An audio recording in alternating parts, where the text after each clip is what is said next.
Young men are becoming obsessed with self-improvement. The rise of looksmaxing has made young men and teenagers addicted to their appearance. Online influencers have created branding and courses designed specifically for maximizing your aesthetic attractiveness, as well as detailing the numerous ways to make money online, something which according to them most men are apparently in dire need for. If you take a quick scroll through social media, pressure seems to be building on men to look a certain way, to behave a certain way, to do certain things in order to be successful.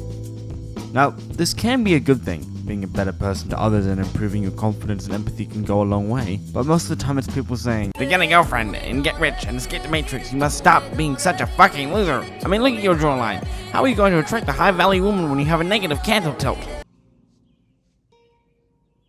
What the fuck is this piece of shit? Looksmaxing originated as a catch-all phrase to encapsulate the methods of increasing your attractiveness within the realm of online self-improvement. YouTube channels and TikTok accounts get millions of views and subscribers detailing the various ways you are able to improve your aesthetic and physical appearance. And a lot of the time it's done through strange ways.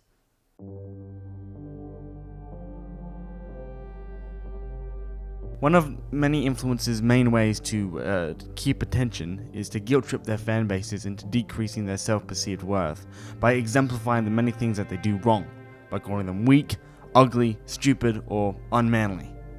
There is a booming group of influencers who bring in huge amounts of views through the denigration of their audience, but through which, in their view at least, motivates them to begin the journey of self-improvement.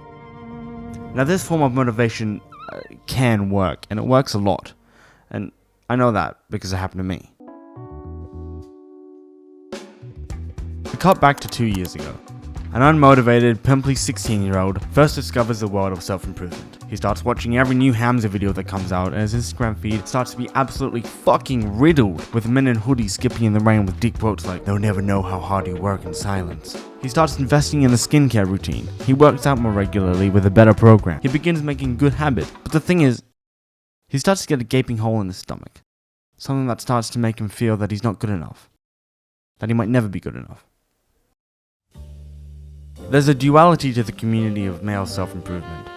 One that both strengthens somebody's outside appearance, but also alienates themselves from the world around them. A lot of the time, the boys who become so obsessed with becoming better are the same ones that never thought they were good enough in the first place. The rhetoric used by these influencers are meant to result in a rise of emotion. It's the point. It's meant to create a reaction. If it catches your attention and gives you a rise in some kind of negative emotion, it means they can continue to draw you in and increase their retention. Gen Z, the generation which is largely the most targeted and interested in this content, have grown up in an ever more uncertain and complicated world. A 24-hour news cycle, constant catastrophe around the globe, an ever-changing landscape of discussion around identity leaves a need for some kind of structure and guidance in the world. And I think when it comes to young men, a lot of them take this instability and attempt to search for a source from which they can learn how to become a stronger individual. Rising rates of single males and young men reportedly feeling lonely have left young boys with a feeling of need to become a better person, which I feel is usually rooted in a feeling of resentment towards the fact that they feel lonely and single in the first place.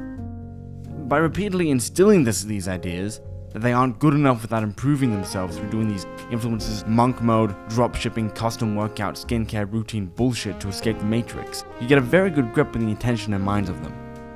Young men will take these influencers' advice. They'll start a workout routine, they'll wake up at 6 AM to make sure to have a cold shower, they'll start eating better, get a skincare routine. Months will pass, they'll look better, they'll think they're smarter, but there's one thing missing. You're still not rich, and you've started disassociating from the people that care about you the most. You've changed, sure.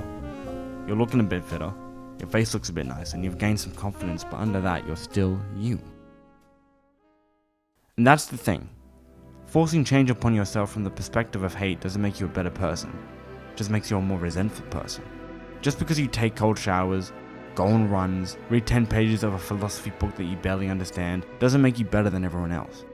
By implementing these changes in the way that young men are, while it obviously has helpful benefits, doesn't create a better person. It creates a better body.